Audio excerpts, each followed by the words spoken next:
Alright, what is up guys? Welcome back. So this video is something that a viewer of mine requested.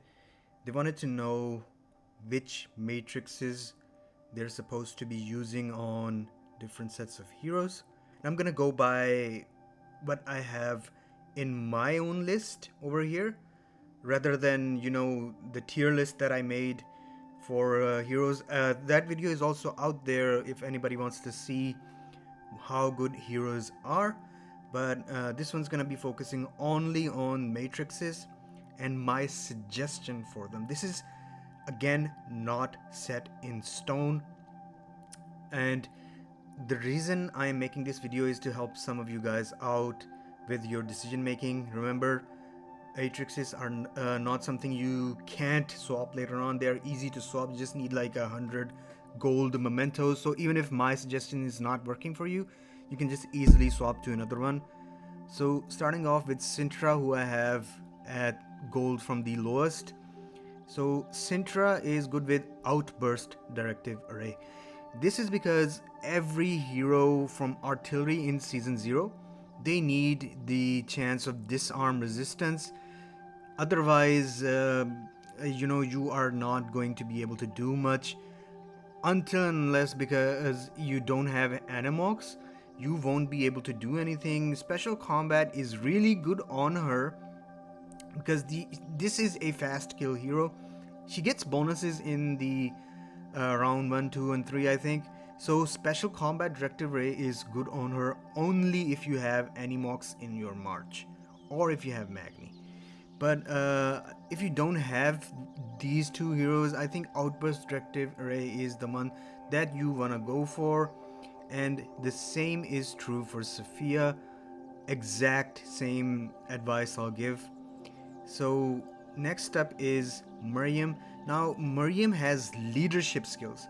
Now this is very important because some people miss out on this. 1 active and 2 leadership skills.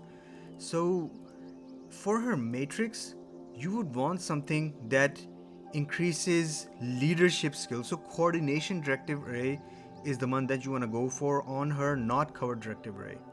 Then we have Ingrid. Now for Ingrid, I have chosen War Shelter Directive Array because this is something that's bringing healing. She and her kit are not suited to dealing damage. It's for survivability.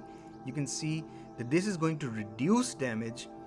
This is going to increase combat speed and add robot armies. So if you have healing on top of that, adding robot armies, you are making yourself more unkillable. Magni is suited for cover directive array, not for the other one that I showed you for Miriam, not the coordination, not major. This is because Magni has active skills, 1 leadership skill and 2 active skills, but this is the main one, impervious. This means you are getting shields. Magni is just there to provide shields. This makes your team more unkillable. So if you trigger more shields, of course you're going to be harder to kill. Okay, so next we have Oppo. Oppo is something that is going to stack up vulnerabilities. So I have him with balance directive array. What this does is it's going to increase dealt damage by skills, reduce physical elemental damage when hero is disarmed, silence, stun, advantage over infantry. So this one, the last one, stacking vulnerabilities, this is something I'm working with on his own skill set. So if you stack those 2 things, then balance directive is really good on Oppo. So Bonnie is, you can see that she's not really a very good hero in your march. If you're not into technical end of things, you are going to end up with bad results. This is because of her 4th ability, the passive, in which she will enter raid stage unable to launch attacks or skills, and there is 100% chance to deal damage coefficient elemental damage to enemy teams 3 times each time the target is random. Now the thing is that when you lose 40% of your total units, which means 60% remaining, she's going to go into raid state. Now the thing is, if you bring the unit count above that again, then I think the rage state ends, and it can be re-triggered to deal this damage coefficient one more time. So which of these matrices would be good on her then?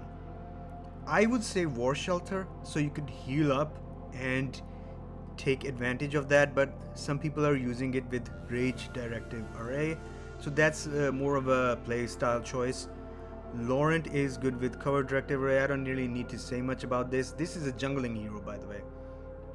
So if you have like a Gathering March which you use to, you know, farm, I use mine for farming like resources, but on times when I'm not farming on it and I need to kill Astra, I go with the lineup of either Tomar or Laurent, then Salazaria and Kairos for jungling purposes.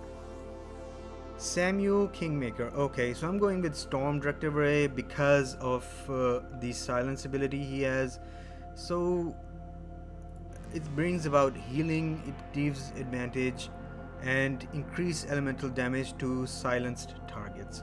So this hero has the ability to silence enemies, so I'm just capitalizing on that.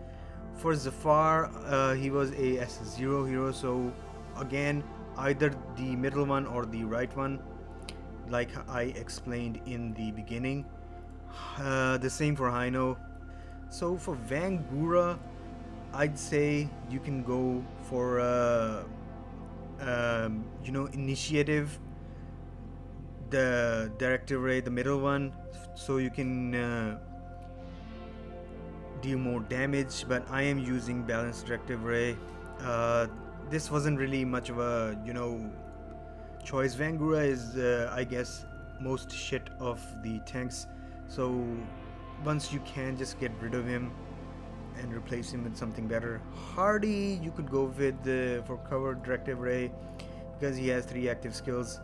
So same for Zelim, and Kairos also Cover Directive Array, Salazaria Cover Directive Array, Toma Cover Directive Array, James Cover Directive Array, Violet. Okay, so I'm running her on Restraint Directive Array because she deals more damage when the enemy is disarmed. Kyuta, same, he already has disarm, so I'm just making sure that this thing is going to go through regardless and the enemy teams is going to get disarmed. Okay, X578. Now maybe I can just finish the video like super quick. Yeah, this one is initiative, no doubt about it, just so you can, you know, deal more damage with ambush. Ambush is all he has, and if he decides to use judgment on the same turn, that's a lot of damage. So go with initiative directive array, get in that huge amount of damage. Okay, Naura I am running with Storm Directive Array. Nameless the same because both of these heroes have silence, so Storm Directive Array deals more damage. Okay, Floranis. Now I am using her with Outburst for the crits because crits bring in more healing, and she has passive skills, not active skills. So after an attack, she attacks again. It's that kind of deal, right? So if she gets disarmed, the attacks are not gonna go through. I'm just doing this to be on the safe side, but special combat is also good on her. Destructive is also good on her. This hero can run all 3 matrices. It's just your playstyle choice. Destructive is for bringing in more amount of healings. Sometimes I've had good results with Destructive. Sometimes I've had better results with Outburst because of the crits. The crits heals for a lot more. Okay, so for Baki, I am running Outburst Directive Array as well. You could go with Special Combat too if you want it. Again, it's just a matter of choice. And Animox is 100% Special Combat Directive Array, so you can attack more times. And that brings us to the end of this video. And I hope you found this educational. I hope that this can help you out. I've shared my insights on why I do certain things. Again, this is not set in stone. You guys could have your own playstyle with all of these heroes. These are just suggestions. Again, they are not set in stone. Okay? Anyways, have a fantastic day. I'll see you around.